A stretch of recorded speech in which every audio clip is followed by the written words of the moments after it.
I was 18 years old when I got married. I belonged to a very conservative family, a Baloch family, where good daughters never say no to their parents. My father wanted me to get married, and all I said was, if that makes you happy, I'll say yes. And of course, it was never a happy marriage.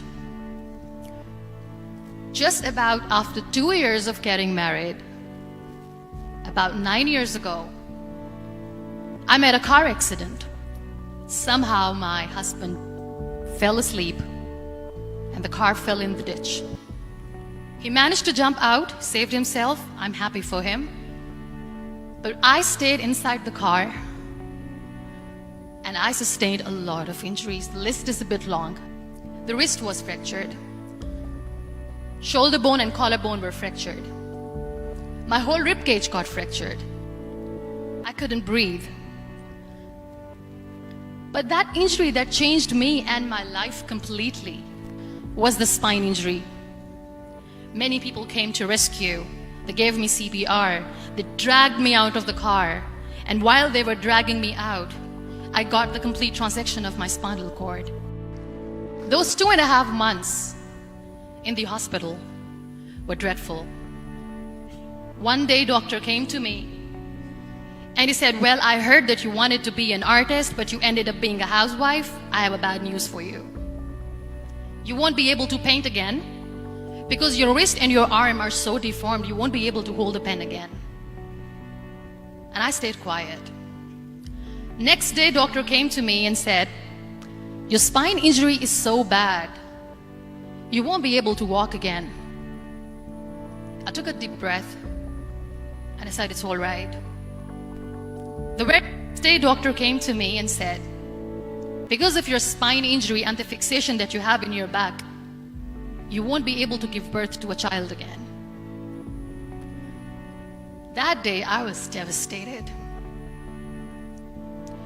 And that is where I started to question my existence. Why am I even alive? One day, I asked my brothers, I know I have a deformed hand, but I'm tired of looking at these white walls in the hospital and wearing these white scrubs. I'm getting tired of this. I want to add more colors to my life. I want to do something. Bring me some colors. Bring me some small canvas. I want to paint. So the very first painting I made was on my deathbed. What an amazing therapy it was. Without uttering a single word, I could paint my heart out. I could share my story. People used to come and say, what lovely painting, so much color. Nobody could see the grief in it. Only I could. And that day I decided that I'm going to live life for myself. I am not going to be that perfect person for someone. I am just going to take this moment and I will make it perfect for myself. That I'm going to fight my fears. So I wrote down one by one all those fears. And I decided that I'm going to overcome these fears one at a time. You know what was my biggest fear? Divorce. But the day I decided that this is nothing but my fear, I liberated myself by setting him free. And I made myself emotionally so strong that the day I got the news that he's getting married, I sent him a text that I'm so happy for you and I wish you all the best. And he knows that I pray for him today. Number 2 was, I won't be able to be a mother again. And that was quite devastating for me. But then I realized there are so many children in the world, all they want is acceptance. So there is no point of crying, just go and adopt one. And that's what I did. I gave my name in different organizations, different orphanages, and I waited patiently. 2 years later, I got this call from a very small city in Pakistan. I got a call and they said, are you Muniba Mazari? There is a baby boy and would you like to adopt? And when I say yes, I could literally feel the labor pain. I said, yes, yes, I am going to adopt him. I am coming to take him home. And that day, I was 2 days old, and today he's 6. You know, when you end up being on the wheelchair, what's the most painful thing? People think that they will not be accepted by other people because we, in the world of perfect people, are imperfects. So I decided to appear more in public. I decided that I'm going to join the national TV of Pakistan as an anchor person. I started to paint, and now I speak for the rights of women, children. I was featured in BBC 100 Women for 2015. I'm one of the Forbes 30 under 30 for 2016. So when you accept yourself the way you are, the world recognizes you. It all starts from within.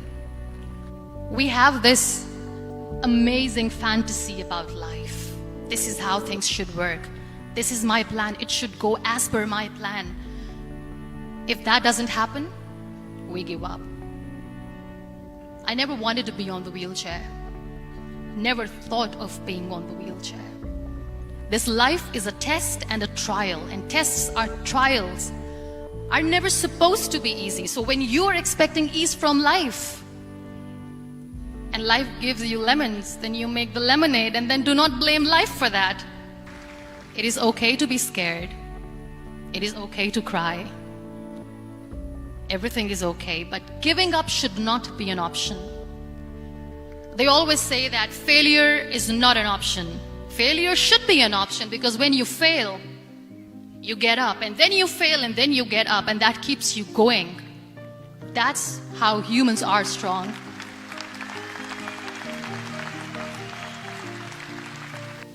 Don't die before your death. We all die. Embrace each and every breath that you are taking. Celebrate your life. Live it. Be kind to yourself. I'll repeat, be kind to yourself, and only then you can be kind to others. Real happiness lies in gratitude. So be grateful, be alive, and live every moment. Thank you so much, everyone. Thank you.